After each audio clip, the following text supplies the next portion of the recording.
Vamos a analizar este día histórico. Como decimos, hoy tenemos a los mejores expertos y vamos a empezar por todo lo alto. Tenemos al coronel Pedro Baños, analista geopolítico. ¿Qué tal? Buenos Pedro, días. encantados de tenerte por Igualmente. aquí. Cuéntanos, ¿qué esperas del día de hoy? No sé si estás sorprendido. Putin, como decía yo, en ningún momento dijo que fuese a él. Sí. O sea, eso no es sorpresa, pero Ayer había noticias muy Zelensky... contradictorias. Por un lado decían que sí, por otro lado decían que no. Aquí todo el mundo está jugando un poco al gato y el ratón. Lo primero que ojalá de verdad se produzca ese inicio, por lo menos, de negociaciones para alcanzar un acuerdo de paz. O al menos un alto el fuego indefinido temporalmente, que ya con eso casi de momento nos conformaríamos, ¿no? Para que acabe esta guerra que está haciendo tantísimo daño, sobre todo a Ucrania, un país que se está desmontando literalmente. Pero claro, aquí lo que no sabemos es qué se va a negociar, porque tampoco nos lo han dicho.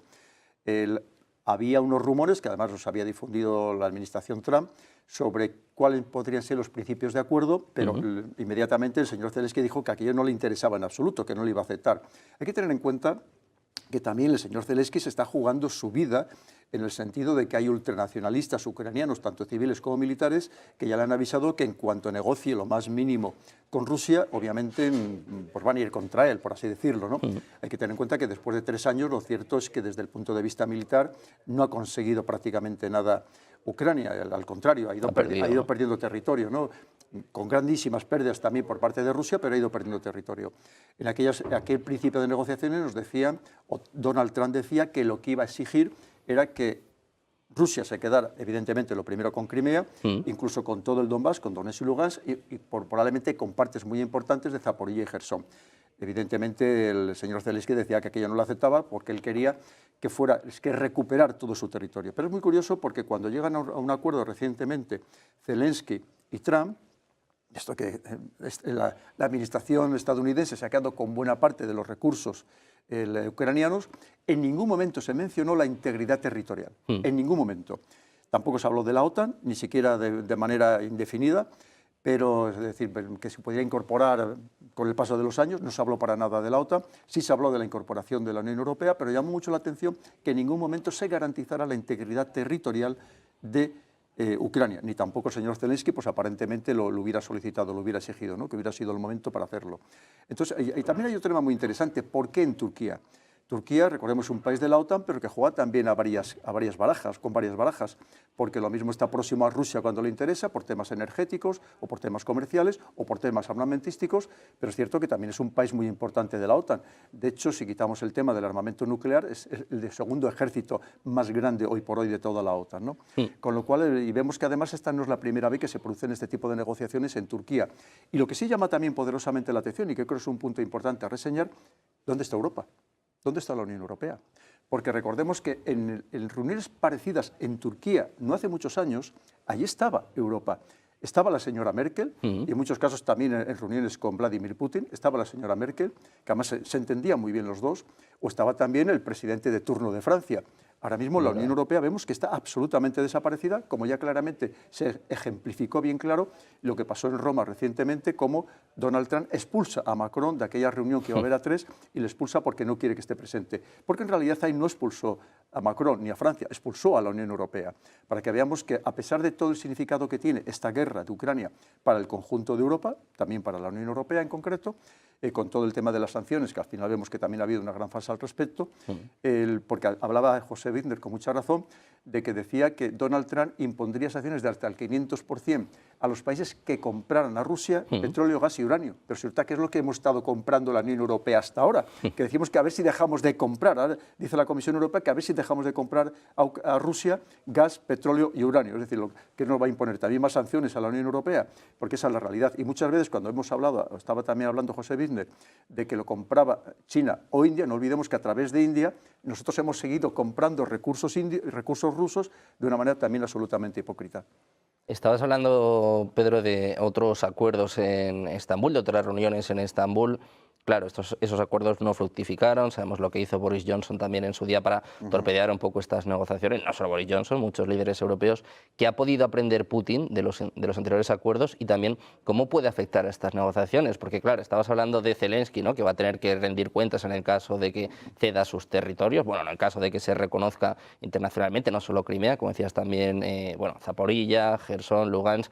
Pero, ¿qué le puede pasar a Vladimir Putin en el caso de que se alcance un acuerdo y luego no se respete? Porque, claro, ha pasado más veces, ¿no? ¿Puede también tener cierta presión en el Kremlin a tenor de esto? Sí, además hay que tener en cuenta que cuando se va a estas reuniones, ya los servicios diplomáticos, incluso los servicios de inteligencia, ya han acordado algo previamente. Es decir, Claro. no se va allí en blanco y sin saber qué te va a ofrecer el contrario, ¿no? Y probablemente pues, no le haya interesado ni a uno ni a otro. Y no sabemos si esto va a fructificar o no, tampoco lo sabemos. Y por cierto, tampoco sabemos si finalmente incluso puede asistir ni Donald Trump ni Vladimir Putin, porque igual es una jugada maestra y aparece en el último minuto, ¿no? Dependiendo de lo que precisamente seguro que ahora entre bambalinas están negociando sus servicios diplomáticos y sus servicios de inteligencia. Le quiero preguntar por esto, ¿qué papel está jugando Donald Trump? De momento está consiguiendo que se sienten en la mesa, ¿no? Parece que al menos se está acercando, no como hacia Biden, ¿no? Con Biden estábamos prácticamente al borde de la ruptura, ahora por lo menos parece que hay conversaciones. ¿Cómo valora su papel? Es lo que pretende dar esa imagen de ser el nuevo pacificador del mundo, ¿no? Lo vemos en el caso de Siria, que nos daría para hablar muchísimo también, pero lo vemos en otros muchos escenarios. Incluso ahora mismo se estaba hablando ayer de esa posibilidad de llegar también a un acuerdo finalmente con Irán en el tema nuclear. Aunque también es cierto que esté haciendo estas declaraciones en Doha no es por casualidad. Esto es una base aeronaval importantísima para Estados Unidos y parte de ese mensaje se lo está mandando también a Irán. Le está diciendo o llegamos a un acuerdo o emplearemos la fuerza, porque hay que saber leer entre líneas, ¿no? en el contexto geopolítico. Y además hay que tener en cuenta que es una base, como digo, muy importante, en un país muy importante, que por cierto está muy permeado por los hermanos musulmanes y por eso está tan próximo también a Turquía, que de hecho Turquía en algún momento le defendió cuando Arabia Saudí incluso casi le cercó a Qatar, ¿no?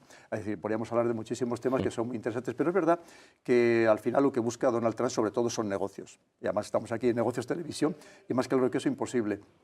Estamos hablando ha dicho que le va a vender Estados Unidos a Qatar más de 40.000 millones de dólares en armamento muy diverso. Y por cierto, estaba precisamente con ese dron, con ese Reaper, que es uno de los, precisamente del armamento que le va a vender a Qatar. Es decir, hay muchísimos mensajes muy subliminales. Y por cierto, el tema de respaldar la paz con la fuerza, esto es un clásico en la diplomacia. La diplomacia dice que solo funciona cuando verdaderamente está respaldada por la fuerza, lo demás se quedarían solamente en palabras. Pero muy interesante todo lo que está diciendo, más allá de que también ha dicho muchísimas frivolidades propias de él, pero ha habido, si sabemos leer entre líneas, el contexto es muy interesante.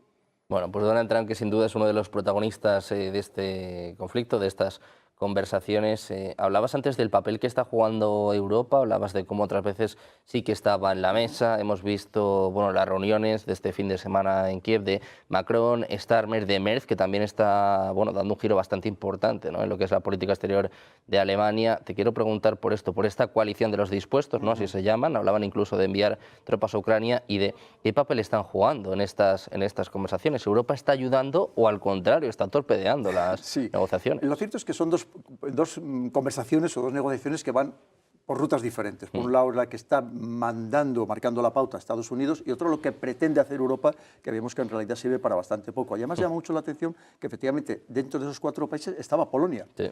Ya no estaba Italia, no estaba España, que le correspondería, ¿no? En cambio vemos una Polonia que está creciendo y cogiendo muchísima fuerza, respaldada por Estados Unidos y que estaba presente en esas conversaciones.